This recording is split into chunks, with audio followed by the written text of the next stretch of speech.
What's up, comic book fans? Pete here from Comic Books Transformed, where me and my good friend over there, Brian, talk about comics that have been adapted into movies and streaming shows. Today, we are continuing our discussion of The Last of Us Season 2, and we're up to Episode 5. How many episodes are in this season again, Brian? I think there's 10. Okay, so we're like halfway there. As well.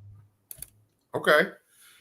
You know, it's funny. I started watching this show at the right time that it came out, so I could talk about it with you and review it for our channel. But my wife doesn't know that I've been watching it. She thinks that we were watching it for the first time last night. So we started at the beginning of season 2 last night, and boy, was she not happy with Ellie and Dina. Really? Yeah. She thought they were pretty obnoxious, and she didn't like the way they were acting. And I was like, "Oh no, Sherry, you're in for a surprise." So was that the scene where they were in the supermarket? Mm-hmm. Yeah, they were kind of obnoxious there. Yeah. I'll give her that. Yeah. It's so funny. You go on Instagram and stuff, and there's just all these memes of people like picking on Bella Ramsey. It's like she's like a 19-year-old girl. Like, what does the matter with our society these days, man? Yeah, it's kind of messed up. And I mean, I'll admit I'm less than enthusiastic about how they're handling Ellie. Yeah. This season comes because as I say every time, I'm rewatching someone play through the game. Right. I have played through the game myself. Just a lot less time consuming to watch a play through of the story parts for the purposes of this to compare it to the show. Yeah. I think that the writing and the dialogue are better, and I think you really get just as you're kind of going through the more video gamey aspects of it, you get these little tidbits of information about what you find and just how people react to it, and I think it gives a lot of extra depth to the characters. I think part of the issue I have is I'm going to completely just disregard the fact that one, I thought Bella Ramsey was a really good fit for Ellie for the first game, but it's impossible for her to kind of grow anymore because she wasn't 14, and while she is 2-3 years older, she's kind of done growing. Like, that's it. Yes. So they have a kind of hurdle to get around with that, but I think the game Ellie is a lot more stoic. She still makes little jokes here and there, but there's like a weight just behind everything she says. Like, sure. She's very focused on the mission there. She's not really she's not. I feel like the way the lines they're giving to Bella Ramsey are a lot lighter in tone. Okay. It's becoming more apparent to me as we get further along in this season. Okay, well, that's interesting. And I got to look into your world a little bit too via Instagram. Have you ever seen those like AI videos where like it's either like an actor when they're real young and their current day version, and they kind of like hug each other? Have you ever seen? So I just saw one like 5 minutes ago where it was like the character from the video game and then the actor on the show, and I have to say that Bella Ramsey is the one that looks the most different from the video game version. Like, I mean, yes, Pedro Pascal and his brother on the show, are Hispanic, and they're playing like white, or the characters are white in the game. But I think the game version is from a different part of Texas, I guess. Yes, exactly, yeah. And so I get like the differences. What you're saying is very interesting, where what the character says is different. Because I think the show is it closely mirrors the game so much. It's interesting that they would change her dialogue. Yeah, I mean, it's not that it's not that she's necessarily saying different things. It's just she's just very focused on achieving her goal, and very driven by just that. There's no I saw someone make an argument that if you watch parts of these last 2 episodes out of context, you would think it's like just like a fun road trip in the apocalypse, I guess. Right. Where you don't ever get that feeling in the game, I don't think. I mean, there's also like tons of brutal murder murders being committed at all times. But and there's not as many in the show, which just makes sense. It's not a game. Right. You don't need enemies to kill constantly. Right. But it's just I felt more with the game than I am. Like I'm rewatching it. I'm like, oh man, I remember this part. Like I remember just the how they speak and how they react and everything, and the way that everything is said. I think was better. Mm-hmm, mm-hmm. Well, is Dina pregnant in the game? Yes. Okay. And then you were saying that they were following Joel's brother and Tommy, right? And then that's what brought them there. Like they essentially follow him to Seattle. And then Jesse, he shows up in this episode. He's with them though, right? In the game the whole time? No. So the sequence of events where it diverges is in the game. It's Tommy that essentially has the conversation with Ellie about and brings the food and stuff and tells them things, and he leaves on his own to go enact justice. There's no town hall or anything like that. Tommy just goes off on his own. He's going to go kill these people. Maria then gives Dina and Ellie like some supplies and gets them out of the town. Like she's still the town leader and all that, but she sneaks them out to follow Tommy to bring him back because they know that they were going to leave anyway and do it. Okay. Jesse just follows them of his own accord. But essentially, he's not sent there with Tommy like in the show to find Ellie and Dina. He's there because he knows they left, and he doesn't want them to die. Okay. All right. Well, it's kind of an interesting kind of moving around. Why do you think they did that? I think it's because you remember that scene where Gail and Tommy were watching the baseball game? Yeah. I feel like that they shifted Tommy to try to be more of a surrogate father figure, maybe saying like, "Oh, like, I'm responsible for her now," sort of thing. Where in the game, Tommy just goes on his own. It's like they killed my brother; they're fucked. Right. That's interesting. Yeah. I think what's always interesting is that it's the same creator for the game and then his partner on the show. And so any kind of change they make seems to be like, well, we're going to kind of fix this or do this differently this time around versus like someone wanting to like truly make a drastic change to the whole story. Yeah. I don't necessarily see how this is fixing things yet though, but maybe there is a reason we'll see later on here. I mean, the other change too that I should have added to that was, Tommy was there when Joel died, not Dina. So, yeah. And I guess I don't know if Tommy needing to be at the town during that whole big,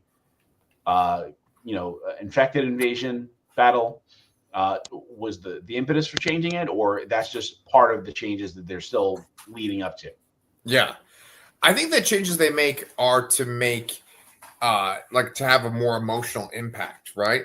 Like a lot of people say that the best episode of the show so far was the one with the two men, right? Nick Offerman and the other guy. Yeah. Right. And I know that they kind of change things around. I mean, they don't have that whole story because it's like kind of just shown in little fragments or like notes and stuff. But I think that they were thinking like, how can we do this to where it has like more of an emotional impact every time?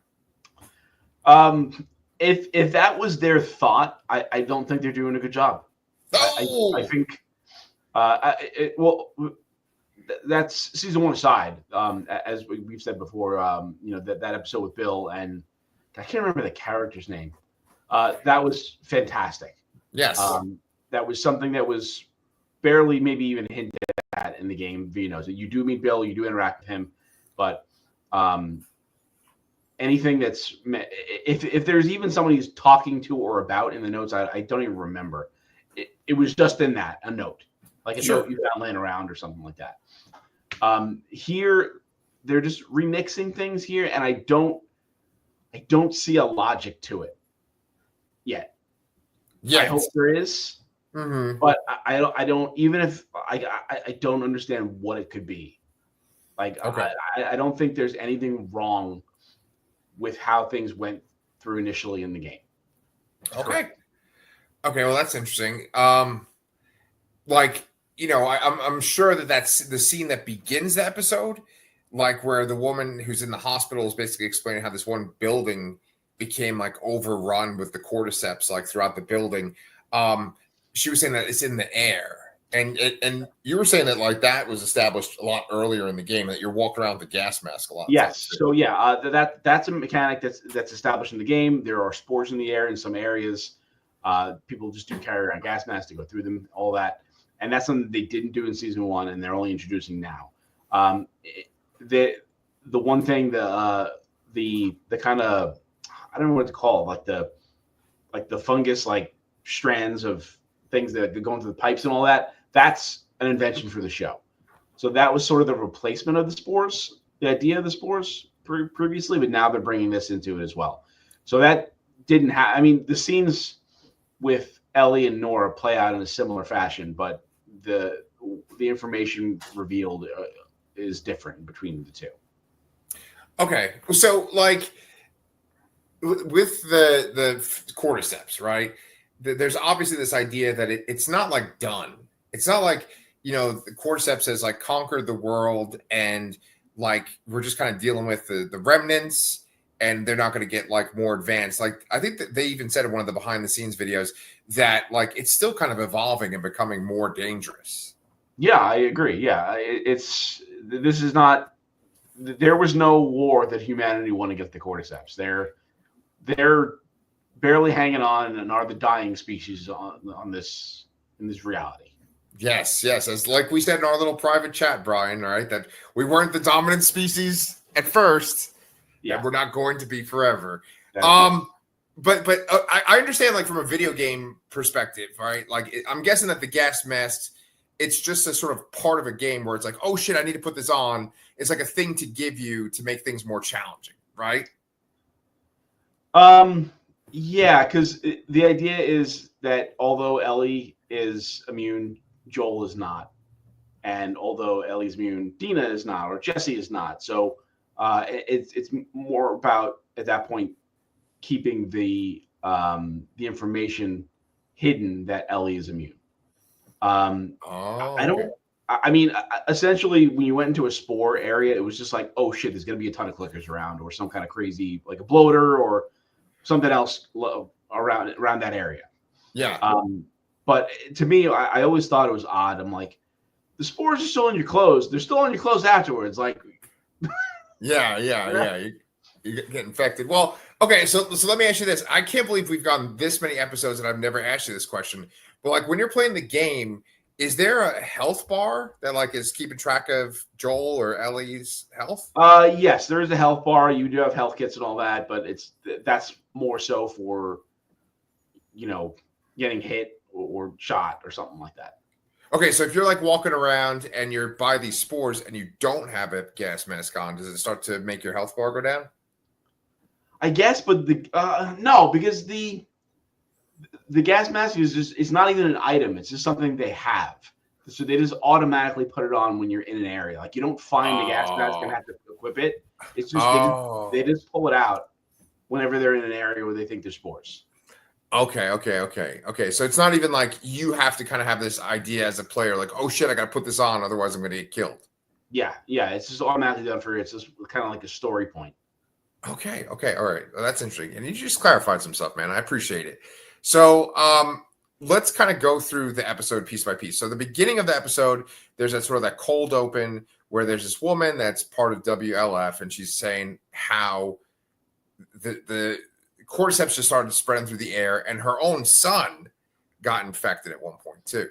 Yes, yeah. She was being reprimanded for shooting at her own men or getting her own team killed, and then she explained the story, and then that leader lady understood, and then we got into the credits and back with Ellie and Dina. Yeah, and we end up seeing that lady's son at the end of the episode Yes. too, right? Yeah, you clearly see the park name on his jumpsuit or whatever it is. Yeah.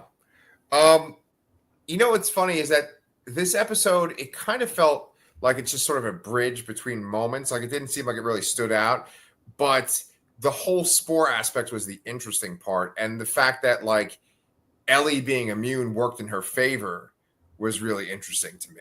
You know? Yeah, I'll admit that maybe as someone watching uh, who hasn't played the game, the scene where Ellie and Nora is confronting Nora in the spores, where Ellie but you already know that Ellie's immune, so that's not a surprise at all. But I guess the reveal there is that Ellie knew what Joel did the whole time. Right, right. And prior to this, I couldn't remember when that happened, and it doesn't happen there actually, but you do find out pretty soon after. Okay. But so we started at the very beginning of the episode. Now we're jumping to the very end of the episode. Yeah, sorry. It's okay. It's okay. It's okay. I'm sure that the one person that's watching this will be okay with it. So, but like what I was gonna say was that Nora says, "Oh, you're the one. You're the immune girl," because she sees that Ellie's not affected by the spores. And then she's like, "Do you know what Joel did?" And then she says that he killed every one of the fireflies in that base. And then Ellie responds with, "I know." And so basically, it's like she knows, and I guess she never believed him when he swore to her at the end of the last season. Yeah, I think how it really goes is that Ellie never fully believed Joel, but she didn't have all the pieces.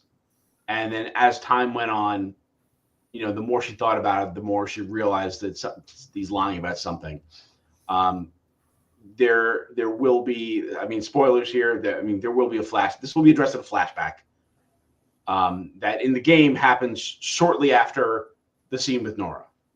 Okay. So then that's probably what's happening at the end of this episode, right? Because here we are at the very end of the episode now. Like Ellie wakes up in her bed, I guess in her house in Jackson Hole, yeah. Jackson Hole, thank you. Yes.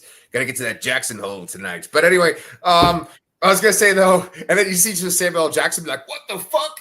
Anyway, but what I was gonna say is, like, she wakes up and Joel's there, and she's like smiling to see him. So I'm assuming that that's a flashback. Yes. So there are 3 flashbacks that happen around here, and if you remember last week, I said that there's a part where there should have been a flashback in that episode if they were going chronologically. And I really hope they don't skip it. And it looks like they're not, thankfully.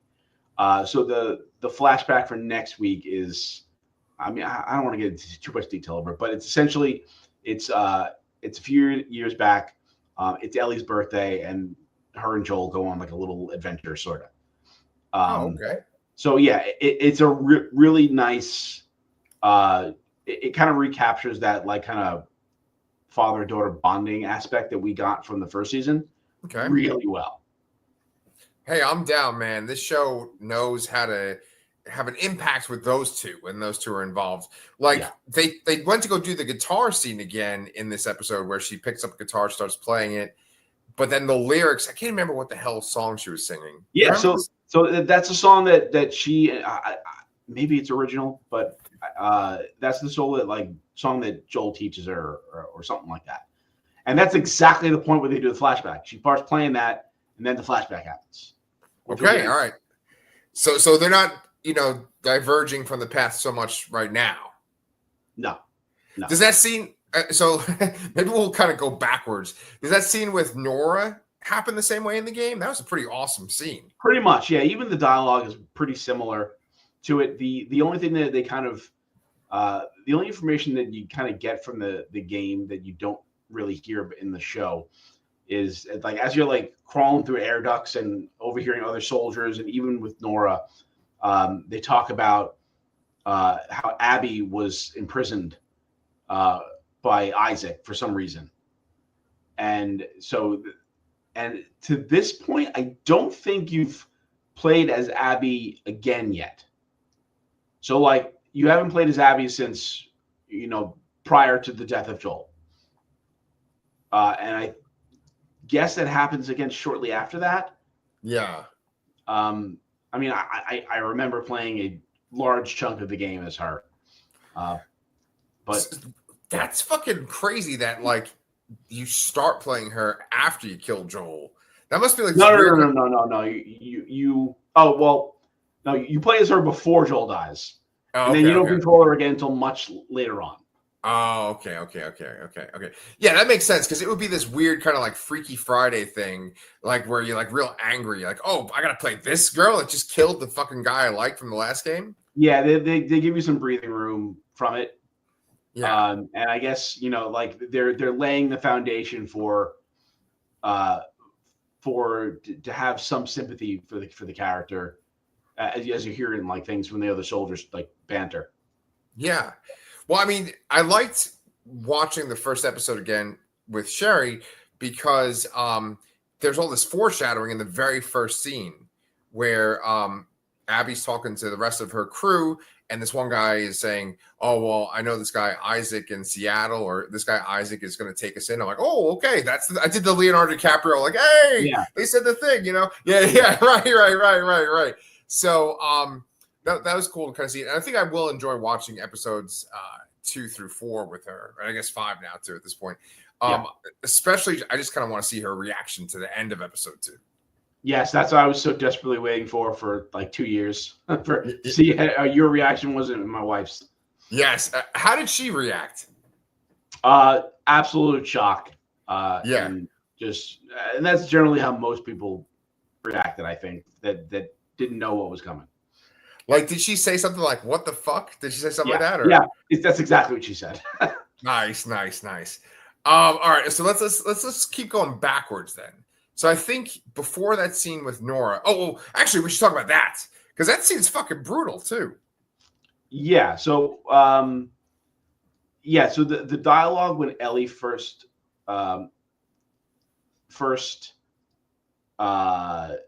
appears behind Nora is almost identical to the game. Okay.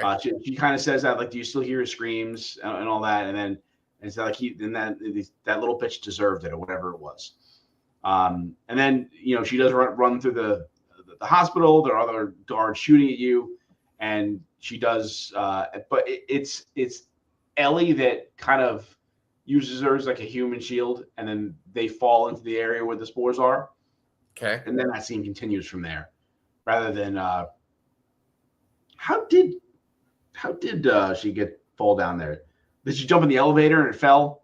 I think. Yeah. The elevator falls. Yes. So Ellie was more involved in forcing her down there, essentially. But it was really just because there were a bunch of soldiers that guns pointed at them, and she had no other way to go. Yeah, and that scene, it's really exciting because there's an exciting scene like right up to it. And when it happens, you're like, oh, okay, this shit's exciting. This is interesting. I want to see what's happening. And it involves clickers or whatever, infected. And then you're like, oh, shit, that's one of the people from the crew that killed Joel. So it's just kind of like one beat after the next. And we should talk about the scene prior where they encounter yet another like smart clicker. Yeah, so those are like the stalkery kind of ones there. Yeah, Stalker. So that didn't particularly happen there. Jesse shows up when Ellie is on her own. There is a much clearer line where Ellie's like, Dina, you're not coming with me. Like, you're staying back.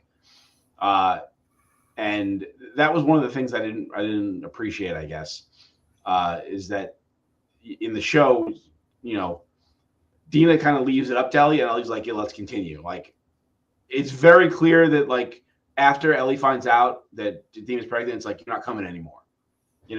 I think that makes a lot more sense.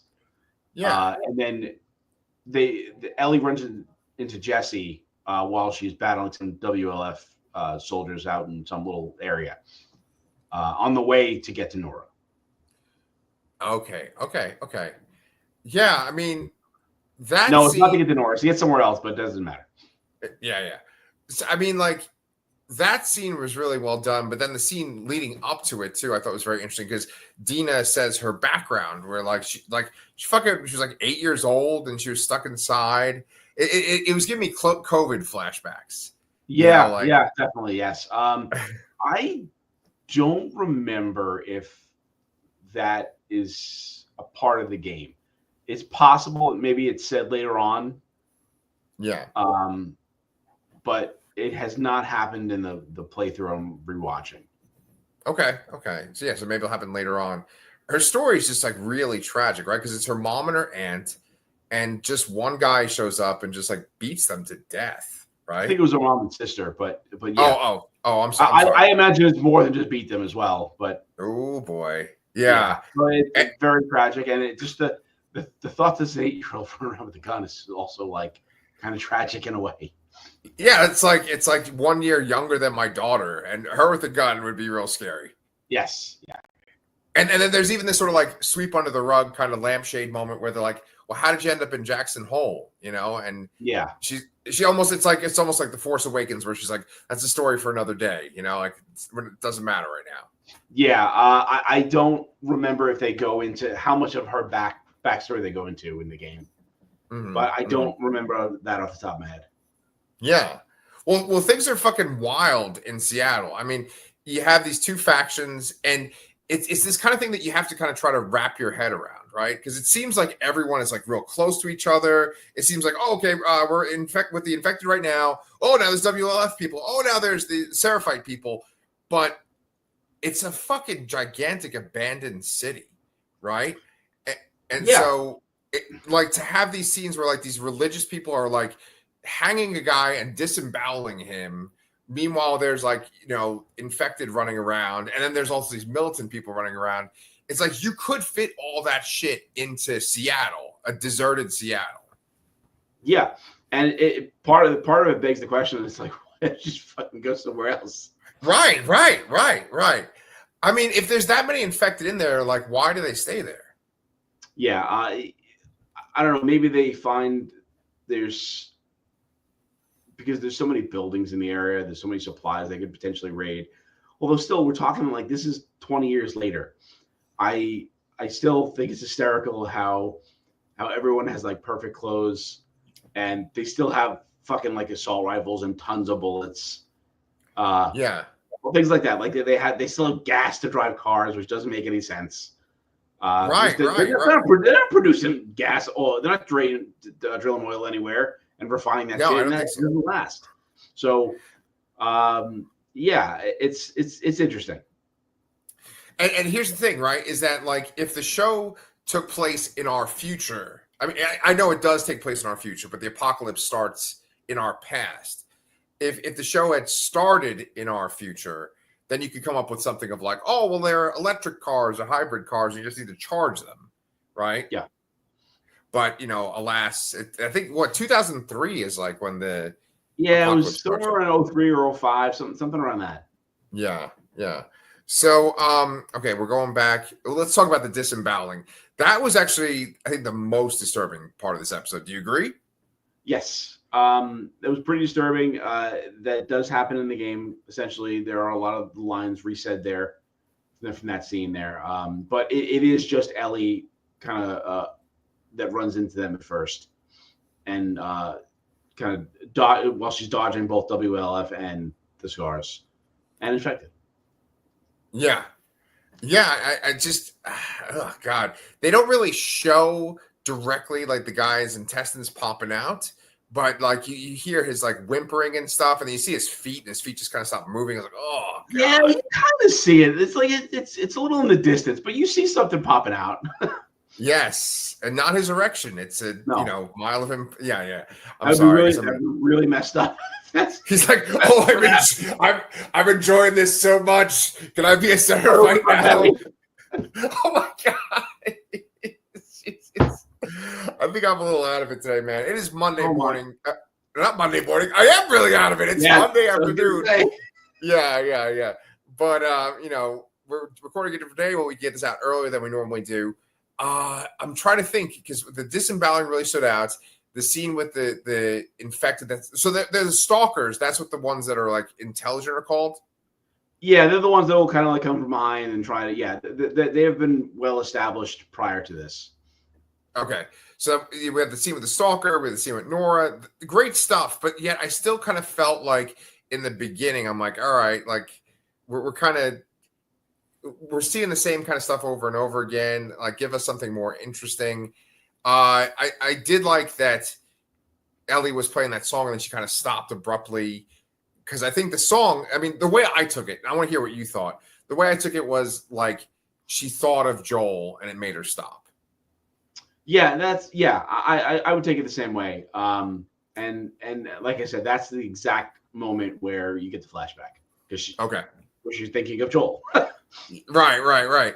So then I'm trying to think: is there anything between her playing the guitar and the cold open? Is there something that happens? So there's only one thing I wanted to address really is that, and that I didn't like is that, so Ellie, Ellie, Jesse, and Dina are watching the scars disembowel that guy, and Dina gets an arrow in her leg, and Jesse carries her out of the park area, and Ellie like draws their fire, and they split up.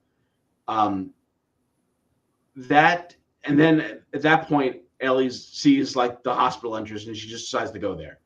That seems like a little reckless and irresponsible, I think. Yes. The way the game did it was Jesse helped Ellie fight some WLF soldiers after they first met up. And then they go back to the theater, and Jesse is like slightly recovering. And then that's when Ellie decides to go out. It's like they get the information that where she is like, I have to go now because if we wait, they may not be there anymore. It made so much more sense that it just felt like I feel like they were escaping, and then she's like, "Oh, I'm gonna go do this," and like, it seemed more selfish, I guess, than the way they portrayed it in the game. Yeah, because Dina is fucking shot in the foot, right? Like, I like when that happened because I was not expecting that. Where like she gets shot in the foot, and then I'm like, oh shit, is she gonna die? But then like I didn't think that would be the case because she's pregnant. Yeah. But that was the most intense part of the episode thus far, up until the scene with Nora and Ellie. Yeah. So that goes back to how I think how the kind of remixing isn't really working for me in terms of how I'm perceiving it the way the game did it. It might be though, Brian, that maybe we're just being more critical because we just fucking watched Andor last week and it was that amazing 3-episode run. That very well could be it.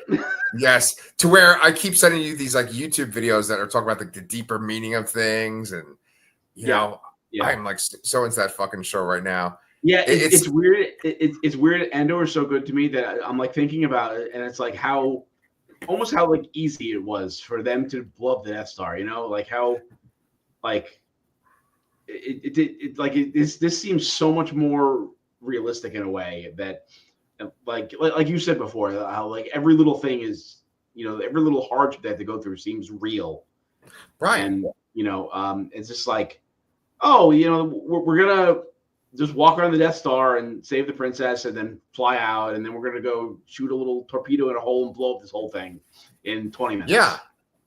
Well, I think the difference, and wow, it's kind of funny we're talking about Andor. This is very similar to the meme that everyone knows, where it's like the guy's holding his girlfriend's hand, but he's turning to look at the other woman that's walking by. Yeah. So like on our faces, so it'd be either you or me holding the girlfriend's hand, and she's like the Last of Us, and then Andor's walking by, and we're like, yeah.